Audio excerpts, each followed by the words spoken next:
Hi guys. How are y'all doing today? I hope you're doing great. Um, this is my 6 week video update. I have said that I was gonna do it bi-weekly, so I did 0 to 4, so we got 4 to 6, and then we'll do a 6 to 8 video. So basically, I just want to talk about kind of what's been going on and like the symptoms and stuff that's been going on and how things have changed from the last video. And I have to say, it hasn't changed much. Last time I kind of talked about there was a little bit of nausea, there was a little bit of breast pain, and that kind of went away for a little bit. So it was like, oh, this is no big deal, it's gone. My dog's having a heart attack because I'm in his way. Come on. So, there you go.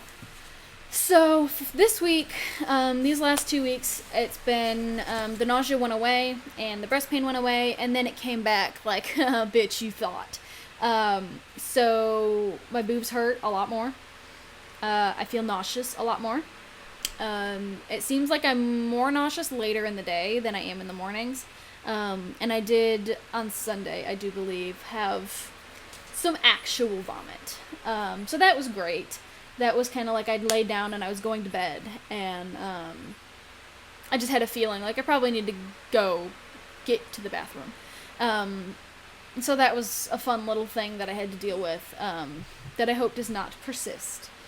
And other than that, I'm tired. So I'm tired a lot. I get the nausea, I got the breast pain, I have to pee all the time. And one thing I really noticed that I was not really prepared for, I'm out of breath pretty easy. Even just talking. Like, if I'm talking a lot, I get out of breath. And I've never been, like, in the greatest of shape.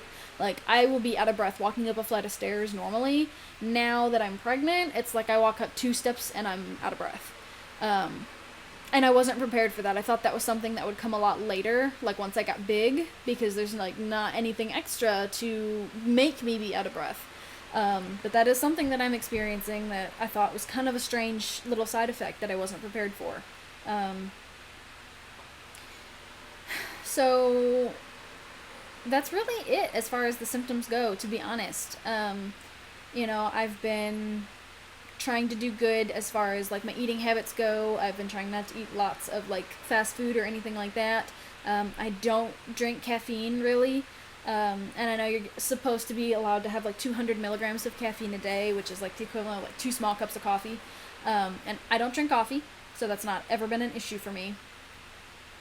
Excuse me. So I don't drink coffee, and I have not had soda, like caffeinated soda, in quite some time. If I feel like I need to have a soda, I will usually, I will grab Sprite. Usually is my go-to. Sprite, or sometimes if I need something a little different, would do root beer, but I'm not the biggest fan of root beer. So the other thing I've noticed is my hair. I feel like it's gotten a lot longer recently. Like, I was looking at some pictures of myself from just like a month ago, and my hair seems like it's quite a bit longer, which I'm here for. I'm here for that, because I've wanted to grow my hair out long for quite some time, and it seems like it does not grow. So, getting that length, I'm here for that. I also noticed that it seems like my hair doesn't fall out as much, which I know, excuse me, that's going to change once I get done with the pregnancy, once I have the baby. A lot of people think that after you've had your baby, your hair starts falling out. That's not really the case. So sometimes what happens is your hair stops falling out when you get pregnant because of all the extra hormones and all of that good stuff that's there kind of keeping it there. And then once you have the baby, you don't have that anymore. So all of this hair that has been holding on that normally would have fallen out lets go. So you're not losing like extra hair. It's just, that's why your hair is so thick and luscious when you're pregnant sometimes. Some women have the opposite, and their hair falls out even more when they're pregnant. So that's kind of something I have to look forward to. Hopefully my hair is nice and long and luscious and beautiful during the pregnancy. Sorry, gosh. Yeah, tired is a big, big, big thing. I could literally lay down and take a nap pretty much any minute of any day and still go to sleep at night. Um, yeah, that's kind of really it, honestly. Like, this is gonna might be a little bit of a short video. There's not really a whole lot to talk about. Um, I go back to the doctor on the 24th, and that's when I get to have my first ever ultrasound, where I'll get to see the baby. Um, and hear the heartbeat, and then I can't wait to find out if it's a boy or a girl, which I won't get to find out for quite some time, unfortunately. Uh, Maybe 2 or 3 appointments later, like after this next one, maybe like 2 or 3 more appointments, and I should be able to find out. Um, and I have. So I spoke to my mother, my birth mother, whom I don't talk to. And I had to call her because I need to find out what my medical history is, because I don't really know. So I had to call her and be like, rattle off a bunch of stuff like, does anybody in the family have any of this? And so she told me like what we do and what is and isn't, and the kind of cancers and stuff that's in my family, and that doesn't thrill me. So I had to talk to her and get that squared away, and I still have to talk to my dad about the same stuff, and then Sean needs to talk to his family about the same stuff, so that way when we go to the doctor and they ask what our medical history is, I can tell them, and it's not just like, I don't know, which I'm sure they get all the time. It's not, if you don't really have a good relationship with your family, or if you don't know your family, like if you're adopted, you might have no clue what your family medical history is.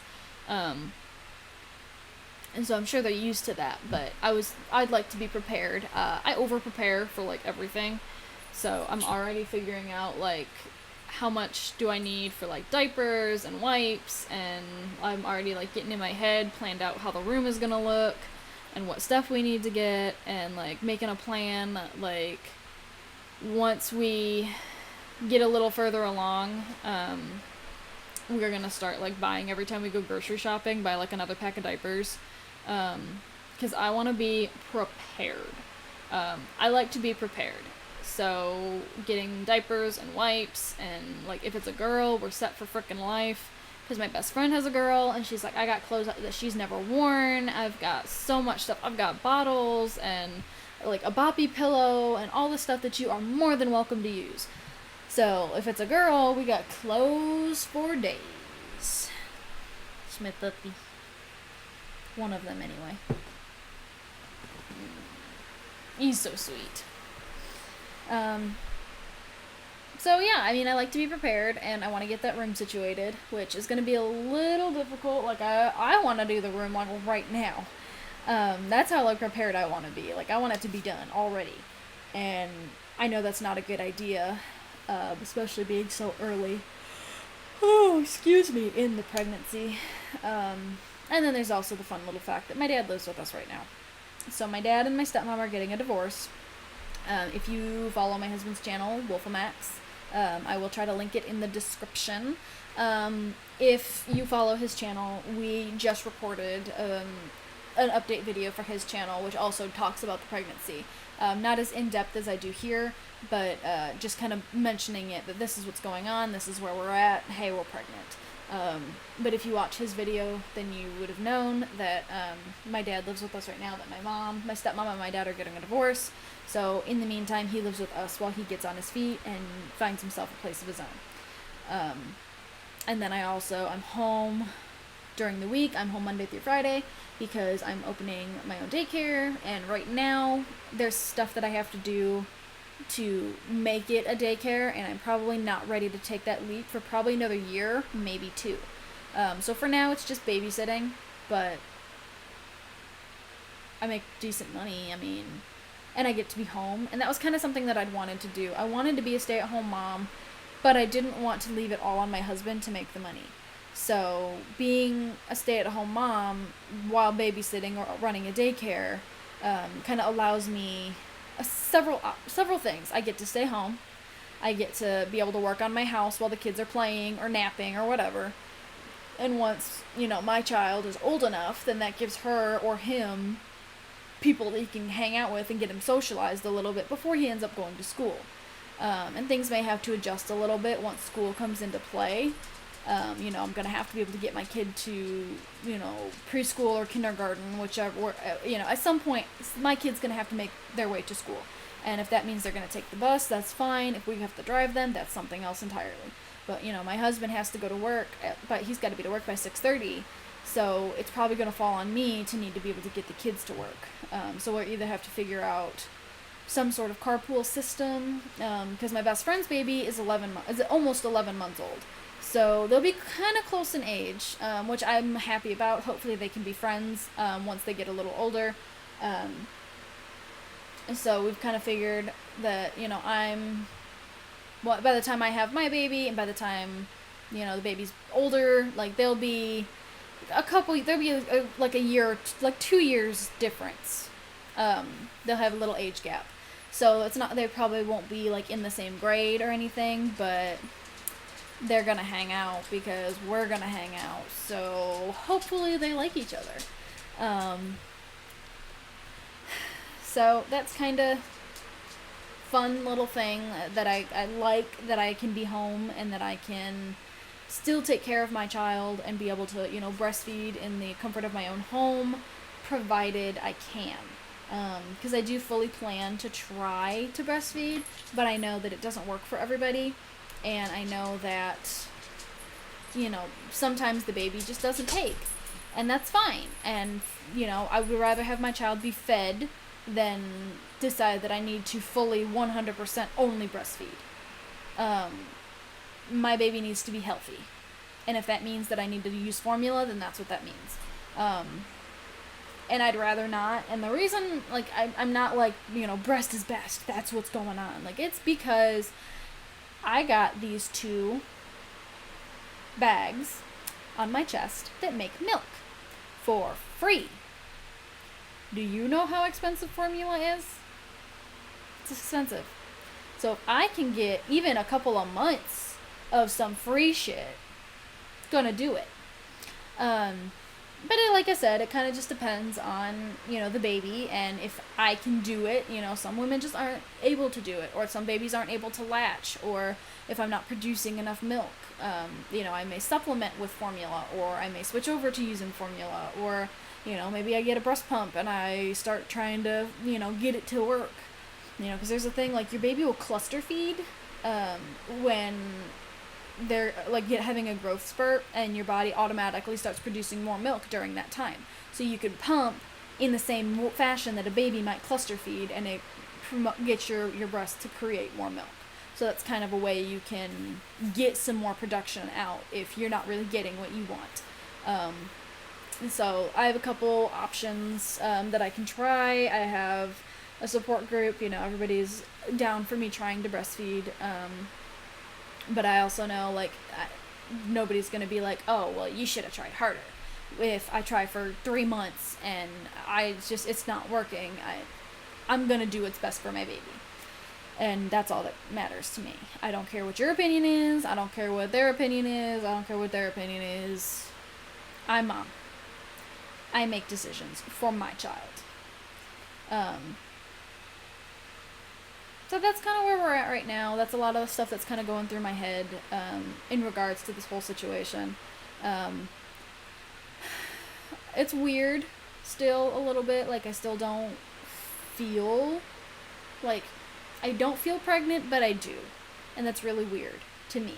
Like, because there's nothing that's changed really, like, on the outside. Everything is the same. I look the same. The only thing that's changed is the way I feel, is I'm tired, and the nausea and all that stuff. That's really the only thing that's different. So that's why I really think once we do go get the ultrasound, it's going to change the dynamic a little bit. Like, we're going to be like, this is different. Like, we are parents. Holy shit. And my husband plans to come to all of the appointments. He came to the one confirming the pregnancy. He's coming to the one at 8 weeks.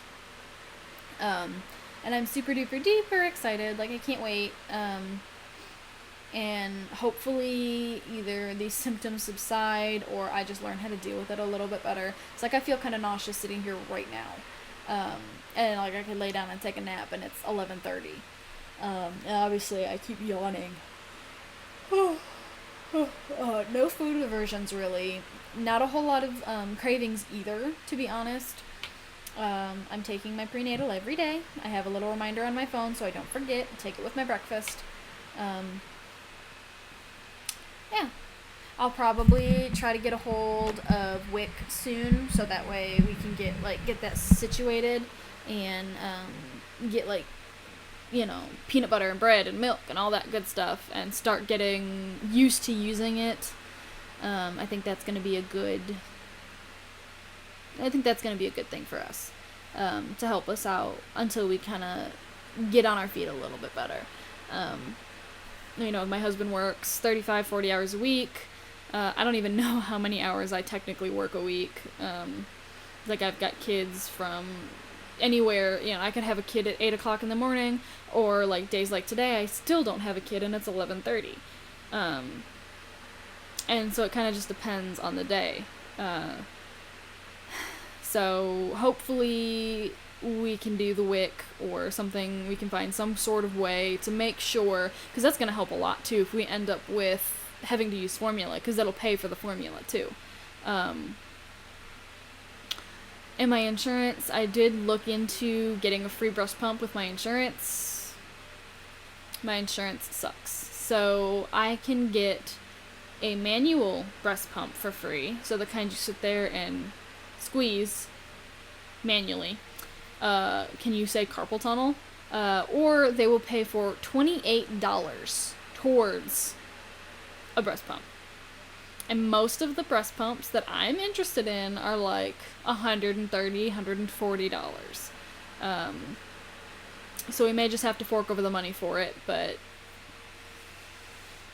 because I think that I still want a breast pump, because if I do pump, if I produce more than my kid can feed, I'm gonna need to get that out so I can store it, and then when my kid goes to my parents or Sean's parents for the weekend or whatever, I can send them with plenty of breast milk, so that way they're not having to go buy formula, they just have what they need. And I have a bottle warmer, which I've had that for a little while. I went through a phase where I was going to the store called Give Me a Five, and I would find some cool stuff that was pretty good or worth money, and I would buy it for $5 and then try to sell it on garage sale or whatever. So I acquired a bottle feeder and a wipe warmer that I never ended up selling. So I just have those. And I think I have some sheets as well that I'd bought for a baby shower that I ended up not being able to go to. And I never got around to bringing those over to the mom. So my best friend is already planning my baby shower. It's going to probably be in January. I'm due March 3rd. As of this present second, I'm due March 3rd. They can probably tell me a little bit more clearly if that's for sure what it is. Well, obviously, there's no for sure with a due date, but once they can measure the baby, they can be all right, so you're measuring at this far along, so your due date's going to be this time. But she's planning on doing it in about January. And she's already got where it's going to be figured out, and we've got the time figured out, and we already know the themes, because we know if it's a girl, it's going to be The Little Mermaid, and if it's a boy, it's going to be dinosaurs. And so she's already got that. We got Pinterest pages going with all kinds of decorations and stuff, so we got it all figured out. Like I said, I like to be prepared. And I'm super, super excited, and I cannot wait to hold my little baby, my little bean, and get his or her room all together and set up and ready to house him or her. And I can't wait to find out what it is so I can rub it in my husband's face if he's wrong. Although he's starting to worry me because he's had 3 separate dreams where I've been pregnant with twins. That makes me nervous. So, I'll have to keep y'all updated, I guess, once I have my doctor's appointment, if they tell me that there's 2 in there, or if there's just 1. So So this has been just my little, 4 to 6 week update. I will see you guys again in about 2 weeks. And for that video, because it's so close to my doctor's appointment, I'll probably do my 8-week and doctor's appointment video in the same video, so it might be a little bit longer, maybe like 25-30 minutes instead of just 20. I'll probably end up doing it like that, just so that way there's not 2 videos where it's literally like, I'm literally going to the doctor when I'm 8 weeks and a day. So I might just go to the doctor and come home and do that video, and just do all of it in the same go. So this has been my update, and I will see you guys in 2 weeks, and I hope you enjoy. See y'all later.